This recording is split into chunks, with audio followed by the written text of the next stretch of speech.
We multiplied. Here we are, watching the feeding.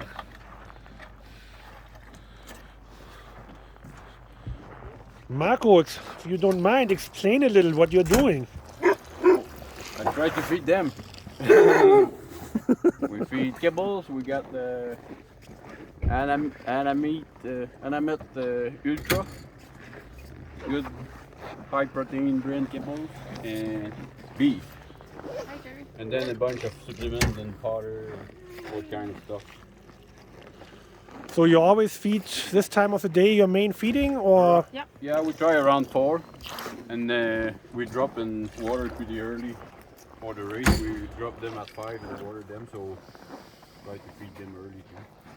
So you drop them at 5 in the morning? Yeah. Every morning? Yeah. Oh man. Well, Race time. Race time, yeah. Other than that, we drop at 7. Okay. How many times a day do you drop? Drop at 7, water, and then we drop around 9:30. Another one at noon. 4 or 5 we feed, and twice after 7 and 1 10 or 11. And we're still smiling with all this drop at 5 in the morning. Yeah, that's. Back hurting, but still fine.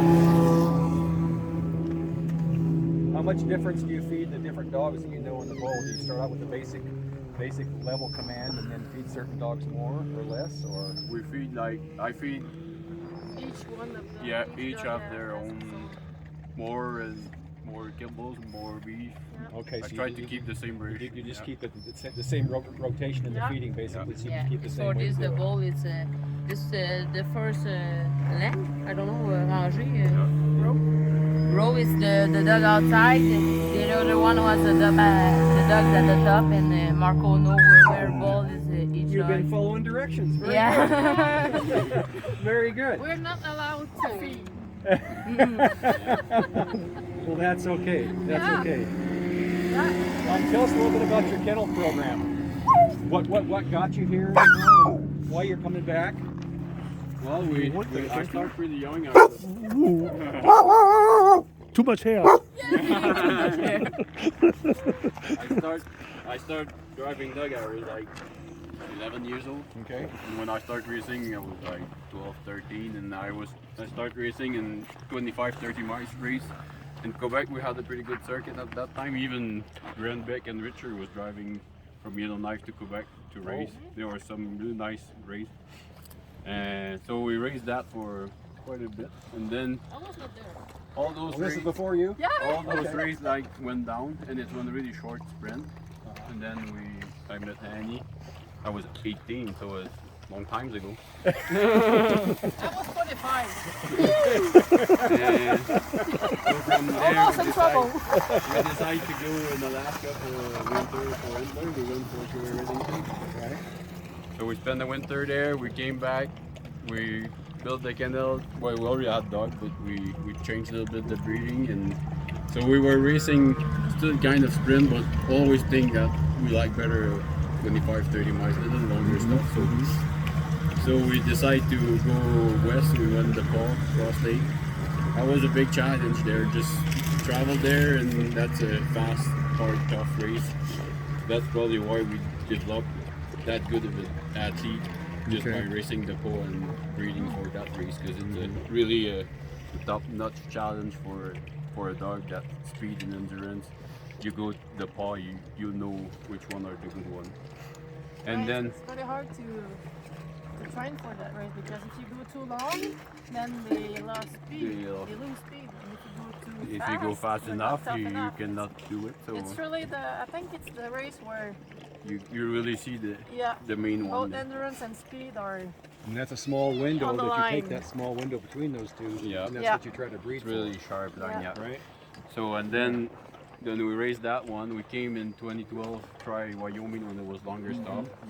And that time Annie was sick. She had breast cancer and wasn't really. We really went down on the kennel. We had down to 30 dogs, and so we decided we go just to change our mind, and we get here and she was still an My vacancy. infection and kind of trouble. We almost had to go back, so that wasn't that nice of a race. But we raced that one. We went to Forkin month after, win the 30 and the 60.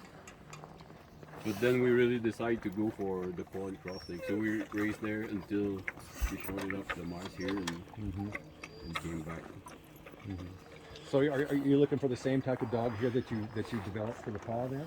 Yeah, I think that's the kind of dog that can run pretty much in everything. Anything? Last year we come from here. We traveled up to Alaska. We've been stuck because it was too cold for 10 days. We had 2 runs and we win the gold run 21 miles an hour, 12 miles long. So that's proof that they can run fast. And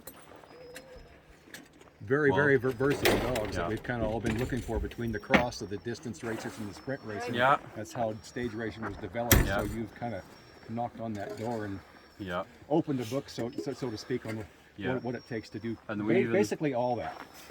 yeah. And we even, sold some dog to Dave Turner that he bred with, and he's running 200-300 miles race, and they're doing great. And I think they're pretty versatile dogs. And then we still have like in the line, sure there is some with shorter hair that won't be going for 300 miles, but you still have to pick up the best you need for you. Well, it's kind of like having a 2-day dog here or an everyday dog here, right? Yeah, right. Some can't and some can't. But the one that can't doesn't mean he's not going to help you 3 days. Right. Yeah, Which, Right. which is a big deal. Yeah. Yeah. Well, that's why it's nice to have a team. You know, it's That's like what you need. Some people look team at and pool. dogs that's gonna be, shining star all the way. Well, That doesn't exist. No, As right? soon as you count on that dog, he's going to come up lame, right? yeah, right. The Yeah. morning before the So race or some something dogs like are that. going out strong. Some are coming home strong. Some I mean- running soft stuff, some Yeah. run like hard fast trail. That's why you need 40 on the truck to make a good team. And you have to Different know race, them. different Don't dogs. tell your secret here. Come on now. You have to know them. And then you like I said, you kind of breed for that. What do you look for in that breeding, specifically in your dogs, between your male and your female? I mean, I know it depends on the lineage and the lines, and how far back you go to what you want to bring from the last Yeah, time. well, for Like that, but last few years we tried to make a big point on hair because we want to go back with some hair because since we left was like -30, -40 back home. So even the dog that stay there, we like them to be comfortable outside and don't need as much care than hound. So we try to go more a little husky side, but still we want to keep our line and we don't want to. We like the shape we got. Yeah. They are really athlete. They are tall dog. They are nice build. So Legged dog. leggy yeah. dog, so- long leg. big enough but not too big. yeah, Right. tall but not too heavy. Yeah, right, right. tall Yeah. but not too Yeah. heavy, but still not clumsy, still graceful. Yeah. They, Yeah, they, yeah, they yeah. can go from 12 to Yeah. 20, and they're not bothered at 20. Yeah, So, shoot, I had it right there. I was talking too much. We like to have long stripes, on the dog. yeah. Not short, like dog that's running under him. You but look at our really team; they long. always look like if they are running slow. It's just slow, long moving strike. But you just lose the mat, and they just reach harder, and they can run fast. And it's easy. They're looking for more, not questioning whether they can do it. I think probably a lot of that has to do with your training too, and the mindset you put in your dogs Yeah, too. even when the driver is rolling around downhill, they still keep going.